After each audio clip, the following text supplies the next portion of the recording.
says, I was wondering what I and others who struggle with late training could do to help recovery. I try to be at bed by 11 p.m. and keep my sleep at 8 hours or more. But do you guys know what else could be done? So this is kind of like an interesting point that was brought up here about the sleep aspect, because many times, and this is like before we even go to the question, but many times when you train late, you still have to get up very early and you can't get 8 hours of sleep. Yeah. But in this case, this is happening. So there's still 8 hours of sleep is good. It is, but the quality of the sleep is what's in question. Question 10, Nate, is where Question we're at. 10. Yeah, there we go. Before we go into all this stuff, Yeah. I wanted to say that, let's see, 8 p.m. is the earliest time to start training, so maybe done by 9, and then be in bed by 11. Yeah. I kind of follow, I'm shifted forward, but I do that like every single day. Yeah. I think probably the worst part, maybe we'll get into it, like if she starts at 8, ends at 9, goes to bed at 9:30, Yeah. that would be impossible. But like a 2 hour afterwards, Terrible. I almost feel like you kind of get this, that's almost like when I start to crash from after a workout, especially if you eat, where you could get tired. Yeah. So it's not it might not be as bad as you think it is. Right. It's just shifted later, so to speak. But poor sleep quality is very bad. Yeah, and we'll get into... And that's kind of my argument. It's not my argument against it. It's my biggest concern. Absolutely. So Auntie says, I was wondering what I and others who struggle with late training could do to help recovery. Yeah. So that's kind of the main crux of what we want to talk about here. Yeah, because there's no argument against it. You have to train when you have to train. I mean, your schedule is what it is. You make the best of whatever your situation is. Yep, absolutely. First and foremost, if you have this option, if this is a possibility based on your rise time and how everything lines up, try to end your workout 2 to 3 hours pre-bedtime. That forgives a lot of sin. That are a lot of the ill effects that come with working out close to bed dissipate strongly over the course of a 2 or 3 hour break. Yes, I said, like the stop at 9, go to bed at 11. If you can, yeah. But I mean, if you have to be up at 5 o'clock, that changes things a bit. I mean, you're going to shortchange your sleep. It gets tricky, very tricky. And then, of course, like we just said, cool down. There are a lot of benefits to cool down. Regulating your body temperature is one of those things. For sure. And I'm going to explain specifically how that ties to sleep quality. Cool. So, with respect to the importance of lowering your core body temperature, sleep onset, so falling asleep, can be really difficult with an elevated core temperature. I feel this every time after I do like a hard race in the evening or I do those like are anything the worst, like that. especially in the summer So where it's hard. already hot outside. Yeah. And if you don't have a house with air conditioning, I mean, it can be brutal. You just know rough. you're not getting good sleep that Flash night. bike backs to Kona. Yeah. When we didn't have AC. Or single track six. Single track six. Oh, It was that so was hot. Chad, Yeah. everyone, imagine Chad with like, I think he wore his fishnet base layer, but then Yeah. he had like, I did not. Yeah. At the room? Yeah, you did. No, I Yeah. did not. and then he had, no, but on top of that, so it was like camelbacks, but he like froze the bladders, Yeah. and he had, It was- they had these strings, Yeah. and he put it around his neck, and it would like touch his, I had and he'd walk ordered, around I like had that. ordered some like mesh, some really That's nice true. underwear from Mack Weldon, and Yeah. it came in this plastic bag with this tiny little elastic string around it. Yeah. So out of desperation, I filled that with ice and I would dangle it around my neck, and Yeah. I probably still have scars from it. But either way, I needed to cool down. By the way, It was pro so tip, hot. Mack Weldon, Yeah. you like it? Yeah, I love it. You like it? That's Yeah. all. Yeah. Socks Me and too. underwear. Yeah. Yeah. So 3 of us wear the same underwear, just in case y'all wanted to know. Everybody Not the needed to know that. same detail. No, but- underwear. Yep. No, actually, Brand so of underwear. Yeah, we don't share. We don't share. like the AirNet, is that the one? Yep. Yeah. It's the Yeah, best they one. don't give X. us anything, right? So Airnet good. X. I wish they would. Yeah, best. they should, Not cheap, right? cheap, but it They're lasts the a long only time. underwear I've worn in the last But 2 you years. told me about it, and now that's all I do. I had like all these Hanes Yeah. ones. Yeah. Threw them all away. I have all the same color too, and then I just rotate them through. To this point, it's really like if you are the sort of person that trains and then goes to bed shortly thereafter, you'll probably want to look into optimizing what sort of sheets you use, what sort of mattress you have, what sort of all those we've things actually got to a cool product off. recommendation. Yeah, Well, maybe We'll get to it. Yeah, Yeah. we'll see. We'll talk about it. Yeah. It just got delivered. Okay. Oh, no, I'm Please, sorry. Chad. Let's Go talk ahead. about underwear more. No, let's go to Chad. Okay. They make really good socks too. Yeah, they do actually. AirNet yeah. X socks also. Yeah, but yeah. so does Albert's. Albert socks are giving them a run for their money. Really? Again, Ooh. it's so neither here nor there. No, this is the important. This is what happens when I come in. Like, I know, right? Let's, We get all let's the change it up, details. guys. Let's go. Okay, so again, sleep onset can be really difficult if your core temp's up. So the objective is going to be to get core temp down. Matthew Walker in his book Why We Sleep, if you haven't read it, just read it. It's Super so good. good on so many levels. Talks about circadian alterations in body temperature, and they happen anyway, regardless of sleep. So we're on a circadian rhythm. Our temperature ebbs and flows. Doesn't matter if we're in bed or not. It's going to happen. So we try to time it or facilitate it.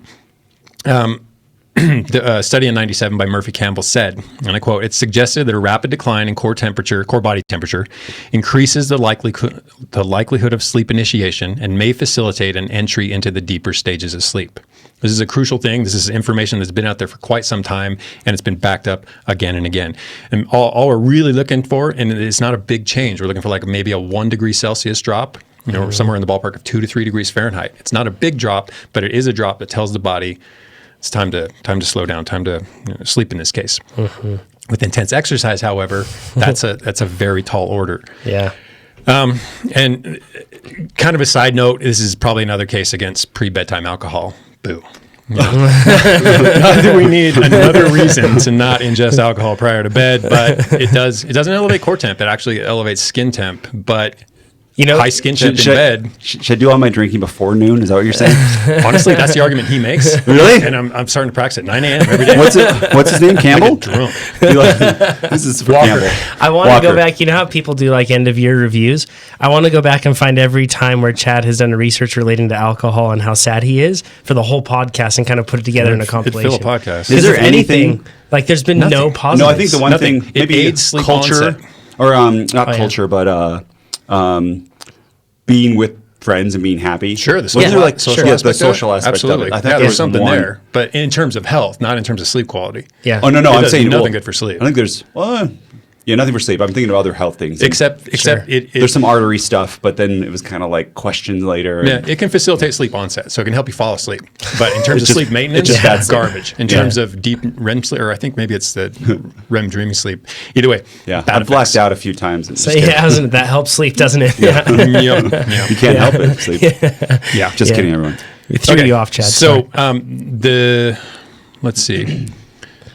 So with alcohol, this kind of ties in too. But if you increase your heart rate, you increase your vasodilation. Both things exercise do, and sadly, so does alcohol intake. You're raising your skin temperature, and we raise skin temperature basically to pull heat from the core. So higher skin temperature typically means lower core temperature. That's the whole purpose of heating up our skin. That's what exercise does, and it just shows that this is how our bodies cool. So the point is, cooling the skin is a good way to cool the core.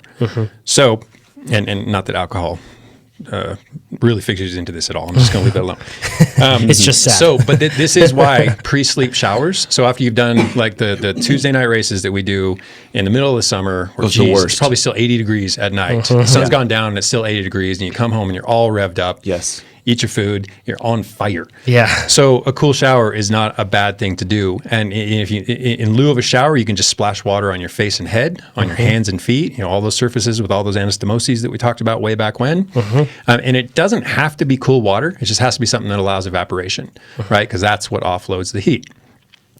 It can even be very hot water, and I'm not talking about after a race, but if you take like a pre-bed shower or bath, getting out of the bath, the drop in temperature you get from the hot water into the ambient temp is usually enough to kick off that whole signaling process and melatonin release and all those things that facilitate better sleep. And we talked about this. I take super hot showers and probably for way too long. And I have like an hour period after time where I'm just like so hot. The same covers feel really hot. Also hot tubs, people say they put them to sleep. Man, I get so... You do the opposite. Oh, yeah. Yeah, I get like, it raises my core temperature and Your temperature has to go down for good sleep. Super hot in blankets. And that's how I can tell, right? Like if in the same temperature of room, if you're putting on blankets and you're really hot, but then later in the night you're not really hot, that's that core changing. Yeah, exactly. And it's a subtle shift. Like I said, it's only a degree or 2 or 3, depending Celsius versus Fahrenheit. Yeah, you guys are going to try, or you're going to try something, right, Nate? Yes, try it, I bought a product. So this is not an endorsement. They don't give us anything. I paid retail. I've been looking at it for a while. Someone actually in the forum recommended it. There's like a thread about like bed, kind of like a sleep thread. People saying things they like. And someone asked me about my weighted blanket, which I do like. I really like that. It's like a 20-pound weighted blanket. Feels good. Yeah. This is it's called the Uller, or also the Chili Pad. And it's like a pad that you put on below your sheet and water runs through it. And there's a little unit that uses a fan to cool the water, or it heats it. Yeah. So you can set a temperature. Tucker's showing it right now if you're joining us live. Device. Yep. And when we say Uller, it's OOLER. Like but it's super expensive. Cooler minus a C. Yeah. It's like $800 for half of a Cal King. That's crazy. But what I'm thinking is like Sleep's so important. Yeah. And I wake up a lot, like in the middle of the night, either too cold or too hot. Yeah. If I'm training a lot, I'll have like night sweats. Yeah. And then you get cold after that. Yeah. If this thing lasts a couple years and I can get better quality sleep over those couple of years, my productivity will be better, like everything in my life will be better. And to me, that's probably worth one less carbon part on my bike. Honestly, Yeah. along those lines. If it works. So just some people talking about, I want to say a couple more things.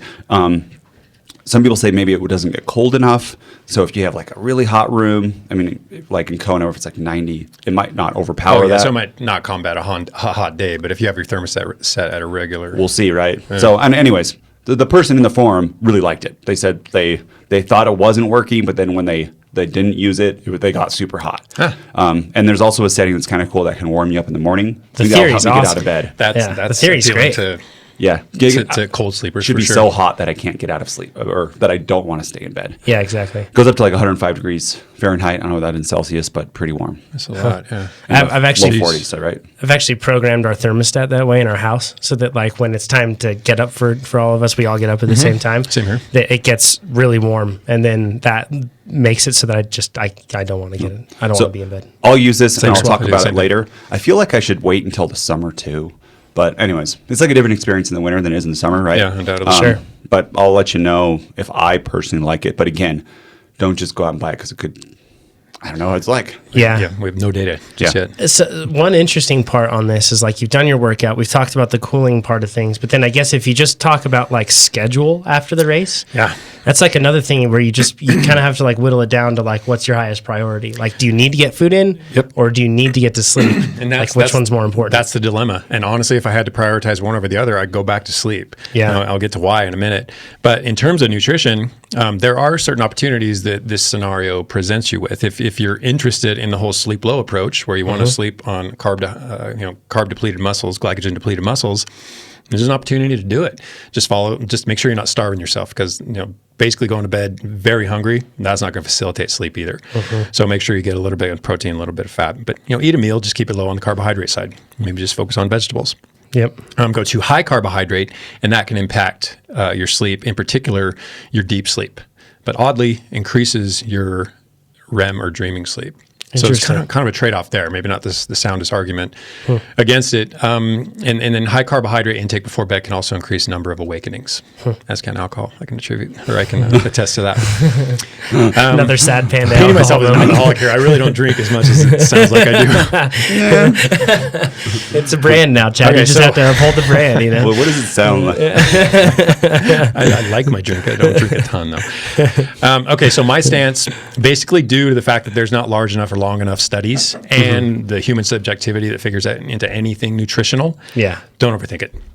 Eat a decent meal, see how you sleep. It's as far as the nutrition advice, I think it's very much a trial and error process. There's no hard rules to say this is what's going to work best for everybody and this is not going to work for anybody. The consensus advice in terms of the bit of research that there is go to bed neither too full nor too hungry. Don't go excessively high on the carbohydrate, and try to avoid sugar altogether. So plate of brownies is bad. Probably. Yeah. And caffeine. Oh yeah, and then caffeine is unanimously a terrible thing before bed. Yeah, I don't think like anybody many needs to be hours. told that, but yes, it has a half-life of a long half-life. You probably want to stop by 1 o'clock in the afternoon. 9-hour half-life. Yeah, right? it's crazy long. And it depends by the time it's going to go to your system. Yeah. The other thing that I was not aware of that makes so much sense now is that lots of decaf coffees, they lie to you. They have caffeine. It's not just trace. Yeah. It's more than trace. Like 20, 30 grams. In some exactly. cases. And if I have this is like a K cup. I don't know which ones do it, which even makes it worse for me. Yeah. But I'll have 2 or 3 cups at night because I really like it. Yeah. And 30. So then you're getting 90 grams of caffeine right before bed. Yep. And then I've been to where you just kind of sit and you're like, why am I not tired tonight? I was actually just reading about this. I can't remember which ones have there's some that have 2 to 3 milligrams. So they're they're true. They're not true decaf still, but they're way down. very low down. But the majority of them actually have more than you'd think. Well, and then you have to they don't consider, have 90, 200, something like that. But yeah. And then how sensitive are you to caffeine? Yeah. I mean, was it CYP 1A or CYA 1P or 2P, based on the allele or how you respond to caffeine, that can further this issue. Yep. But it impacts everybody. So even if you think you're like, oh, I can sleep fine with caffeine, like I think in Why They Sleep, they talked about that. they hook stuff up to you, and it impacts your sleep. Like caffeine, you can't just habituation can mask it. Like you Although can think that you're some fine. people though, it does make them sleepy. Is that what you're talking about? No, that's new. There is a it's genetic, and I should have looked this up ahead of time. But some people, and it does the opposite. Instead of stimulate you, it brings you down. Just makes crazy zero sense I know. to me. I can't even imagine how physiologically that works. I don't know. The body is amazing. Isn't it though? Isn't it? Anyways, I would say if at night too, if you drink too much hot stuff, it can also make you kind of like physically hot. Oh yeah, I mean we've talked about cooling core temperature with things you ingest. It's very effective, right? Yeah. So the opposite works too. And if you want to have a hot drink at night, and you don't have any problems with getting core temperature, or herbal teas, naturally decaf, like peppermint. Peppermint tea is not going to have any caffeine in it. They don't do a process of decaffeination, so you're fine. But like a black tea that's decaf, I would stay away from that. And make it iced tea. If you can. You could do it, yeah. Yeah, I'm saying make it iced tea because I remember we live in Reno, I rode to Carson City. It's like a 35-mile ride. Met my dad for breakfast, ordered hot coffee, and sat and sweat bullets the entire meal. Yeah. I come, it wasn't nearly as hard as a race either. And here I am sitting in basically a 70-degree temperature, drinking a hot drink, and my body will not wind down. Yep. So in terms of cooling, don't use hot drinks. Yeah. Couldn't agree more. Okay, so back to the sleep topic. So I said, if I had to choose between nutrition or sleep, which would I emphasize? And it absolutely, emphatically, sleep. A quote from Matthew Walker, the shorter you sleep, the shorter your life.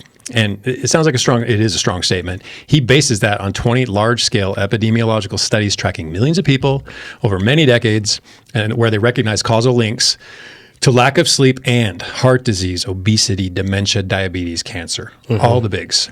They're all there, and they're all tied to sleep in one way or another. It's not to say lack of sleep causes these things, but it does them no favors. Yep. And if this is the case, then when it comes to training adaptation, it's kind of a rob Peter to pay Paul sort of scenario. You're not going to benefit from hard training if you're going to shortchange the recovery process. So, and to further, to heap onto that, sleep deficiency actually reduces our growth hormone and elevates our cortisol levels. Yep. Neither of those things are desirable in terms of performance adaptation. Testosterone levels drop, which is going to have an impact on your bone density, on your muscle synthesis. I mean, again, not desirable in terms of training adaptation. Yeah.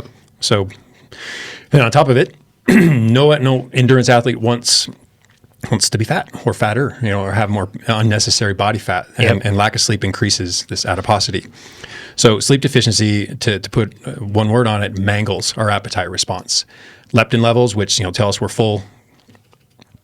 Leptin levels, which tell us we're full, go down. Ghrelin levels, which tell us we're hungry, go up. We get an increase in the release of internal cannabinoids, endocannabinoids, which, cannabis, it's right there in the word. These are the things that make increase appetite, increase likelihood of snacking. With these things, they're almost behavioral issues, though. So there is some level of conscious control. You can say, I recognize that I'm hungry, but I'm not going to eat. What is beyond our control consciously, though, is what happens in terms of that cortisol that I just mentioned and its effects on our microbiome. It can actually prevent proper nutrient uptake. So the food we're eating isn't even doing us all the service that it could do. In terms of insulin sensitivity, that is greatly reduced depending on the severity of our sleep deficit or our sleep deficiency.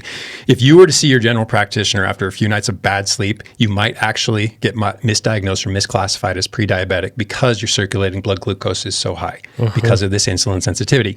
And as a note, this is a good time to mention that general practitioners in Australia are apparently specialists. So I'm going to try to steer away from that term and use the term primary care provider from this point forward. Cool. Thank you to the Aussie who pointed that out to me. Cool. So go ahead. And then finally, just a couple short points. Lack of sleep compromises our immune response also, and that's obviously not favorable in terms of all the training stress we're already inflicting on our bodies and the challenges we're already issuing to our immune system. And these are not just short-term issues. These can last months to years. Bad sleep for an extended period of time can have a long-lasting impact. And then finally, we'll get to how it can impact your gene transcriptome. But that's the segue into the next question. But I figure we're going to talk about this a little more. So, Chad, how much is enough sleep? Typically, across studies, they seem to draw the line at about 7 hours. And that's not to say 7 hours is adequate in all situations either. Just that 7 hours, below 7 hours is where the wheels start to come off the wagon. I thought ideally was they want 8. 8 to 9 hours. Yeah. But 7 is where it is that hard line where below it, You start to stuff see starts to go bad poorly. effects. All the studies, and anytime they talk about an increase in rate of heart disease or an increase in insulin sensitivity, et cetera, those come with 6 hours and less. So 7 hours is kind of the higher side of that, but ideally 8 or 9 hours. With Walker, especially with athletes. What he argues in the Why We Sleep book is that they've looked at people who say, I can get by with 5. No, they can't. But they think they can. They think they can. But it's like you're always in the fog, so you don't know Yeah. how The well you can difference. perform. Yeah. And you're actually hurting your health. It's just like a fatigued athlete who's always fatigued. They don't recognize the difference between feeling fresh and feeling fatigued. And just getting one night's sleep where you get 8 hours, if you're in that rut, isn't just going to magically pull you out of that too. Like Nope. like you said. You can't repay sleep debt. That's why that's perfect segue to what I was going to say. That's why Chad recommends to sleep rather than eat, is because you could repay eat debt. Yes. Oh, yeah. That's easy. Yeah, you can make up you for just that. eat a little more We're in all the very morning. good at that, Yeah, actually. exactly. Yeah. and with all the ill effects that come with it, there are probably a couple of positive ones. Maybe you burn a little right. extra fat over the course of the evening. So exactly, you could have less calories ingested over the week. So every night, this is how I understand it, Chad. Correct me if I'm wrong. For every night that you're not getting your 7 8 hours, you're damaging your body, and In a no lot of amount of ways. sleep in the future Will fix helps it. with that. As I understand it, and as Matthew Walker puts it, and a number of other sleep experts put it, yes. You can feel less tired by, you sleep 3 nights one night, the next night you sleep 10 or 12. You'll feel less tired, but the damage you did does not get fixed. You can put later yourself on. back on track, but yeah, the underlying damage is still there. Yeah. So that's why we should always try to get that sleep. Go for sleep. And new parents, emphasize sorry. not It's just. I was just going to say what this is laid out is that to not have children and to not party, basically. That's like what I've learned from this, right? Like, and to not go to medical school. That's one of the greatest crimes against sleep is these 24-hour rotations. Or And the kids. stuff they inflict on people who The need to irony. be like soaking things up intellectually. The irony, and they're right? challenging the brain. Oh, the irony. we need them to be the sharpest that So they can wrong. be as well. And yeah, it's really tough. Yeah. But so just going back, Auntie, to your question, really like tips that you can do. So first thing that we talked about is getting your core temperature down. And you can do that through a number of different ways, ingesting something that is cold rather than hot. Don't do too much because you wake up in the middle of the night. Yes, this is true. Older men, you know what I'm talking about. Correct. Yep. Or just anybody with a bladder. Yeah, I mean, exactly. It Happens was to different when everybody. I was 18. Yeah. Then if you can, take a shower. It doesn't have to be crazy cold. You don't have to go Wim Hof or anything, but you can take a shower to be able to drop your core temperature down just a little bit. Even that cooling effect from a shower that's slightly warm. I talked about can cold help. towels on the skin before. I mean, there are a lot of ways to bring a core temperature down. So then they're not restricted to or limited to room, what we've talked fan. about. Yep, exactly. And then once again, and so all of those things can help. Then just make sure that you're getting the sort of sleep that you need thereafter. Which in this case, if you're getting 8 hours, that's fantastic, Auntie. And keep It that is and up. it isn't. I mean, it's True. 8 hours, but what's the quality of those 8 hours? And that's Sure. something that's missed too often. Yeah, good point. It's not just quality, or not just quantity, it's duration, quality. Yeah. If you like this video, you should subscribe to our channel. Maybe even give this video a like with a thumbs up and a comment down below. If you want to see race analysis videos, you can click on it right over here. And if you want to get your coaching questions answered, you can click on it right over here. And if you want to become a faster cyclist, which you should go over to TrainerRoad.com. It'll make you faster. We promise. We guarantee it, right, Nate? Guaranteed. Or your money back. Yes, it's true, actually. We really will do that. Yeah.